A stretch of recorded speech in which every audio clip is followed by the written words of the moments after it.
大家好，我係 Jack 啊。今次呢條片咧就想同大家分享下啦，點樣用 N by N 去自製一個 schedule 嘅 newsletter 啊。係啊，咁好似喺呢度有個 case 咧，就我整一個 schedule trigger 啦。咁啊，其實可以去 manually trigger 一次嘅。咁咧，見到 trigger 咗之後咧，我哋呢度就 AI agent 啦，我就播咗兩個 tool 俾佢，一個就係即係依家幾點啦。跟住佢就另一個 tool 就幫我識去 Google 度 search 嘢啦。咁啊 search 完一啲關於 stock market 過去24小時發生嘅事，然後就幫我 summarize 變做即係個 news 咁樣啦。然後就喺 email 度 send 翻俾我，咁啊自製咗一個 newsletter 啦。出嚟嘅效果就類似係咁樣啦。大家見到係中英對照，佢就好簡單咁 summarize 咗究竟過去個 market movement 係發生咩事啦，有啲乜嘢大家投資者關心緊啊，咁我可以好快做到個懶人包啦，係啦。咁其實呢個 workflow 就非常之簡單，但係就好實用啦。我相信對於任何即係做生意啊或者做投資嘅朋友仔啦，係啦。咁我哋點樣去起呢個 workflow 咧？今次呢條片就逐步咁同大家講下啦。如果你第一次嚟呢個頻道，阿 Jack 係一位現職金融機構嘅 AI 工程師。喺呢度，我會分享一啲有關用 AI 提高生產力嘅實戰方法，令唔熟悉科技嘅普通人都可以變成輕鬆駕馭 AI 嘅 power user。如果你都想學下點用 AI 解放你嘅時間，記得 subscribe 呢個 channel 啦。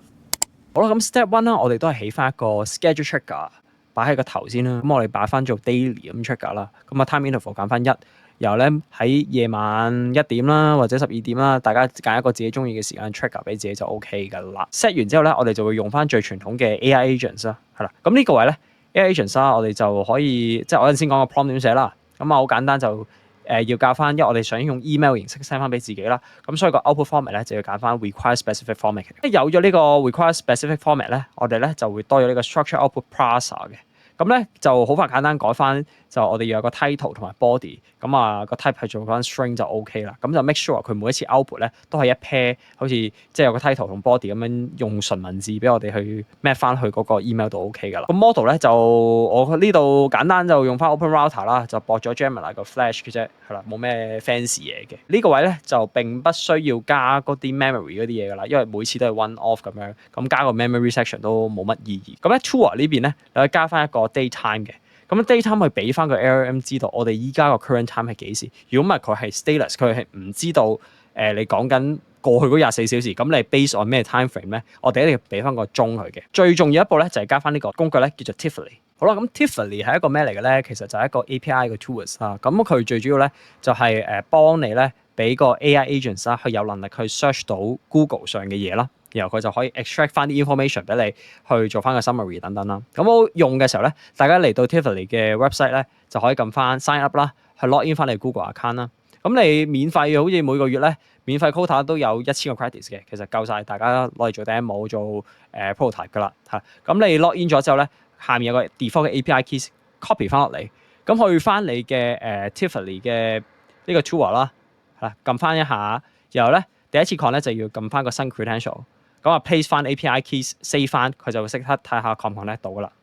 咁咧 setting 上都非常之簡單嘅啫，純粹係 to description 嗰度咧，你就咁 set 翻 automatically 就 OK 噶啦。Query 咧，佢呢個位咧，你都可以俾佢咧由 model 自己 define 得噶啦，就乜嘢都唔使教嘅。個 resources 你教翻去做 search 咁就 OK 噶啦。咁成功 set up 完 Tiffany 之後咧，其實我哋個最後就要搞嗰個 prompts 啊。咁 AI agent 個 prompts 其實都冇咩特別嘅，我係純粹打翻開啦。咁你見到咧就我哋今次冇 check input 嘅，所以就唔需要理嗰啲 check input 啦，就咁用 fix 嘅 prompt 就 OK 噶啦。咁啊係啦，就係大家教翻 define below 啦。咁我純粹我呢度個例子就係，我而家話佢係一個幫我 generate newsletter 啦，係啦，喺嗰個 stock trading 嘅世界啦。咁咧用翻一啲 provider tool 啦，就同佢講翻，依家用 Tiffany 或者 Claude。咁我同佢講翻啦，我哋要做嘅嘢就係將過去24小時嘅 news summarize，用英文同埋 Cantonese summarize，又俾翻個 format 佢。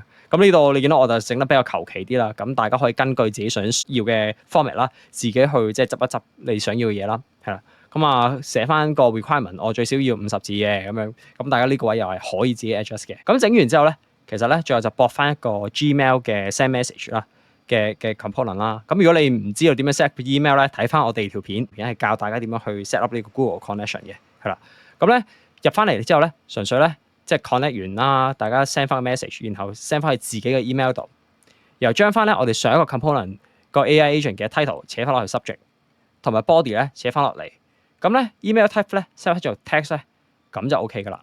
咁大家咧可以就咁 manually trigger 一次，成功嘅話咧你就應該會收到 email 嘅，係啦，收到 email 咧就可以代表呢個 workflow 已經成功行到啦。咁最緊要咧就喺 schedule 呢度咧成功行完一次啦。咁你就可以即係 set 個 schedule， 可能就 set 最近時間啦。咁啊 publish 佢，睇下佢可唔可以成功自己 trigger 到。咁如果成功嘅話咧，就應該見到咧好靚仔，咁就每一轉咧都有唔同嘅 newsletter 去俾大家睇到最後即係最近發生咩事嘅。其實係一個好簡單嘅 workflow 啦嚇。咁但係呢個 workflow 我相信係非常之實用啦。咁啊，如果有問題嘅，大家都可以問翻我。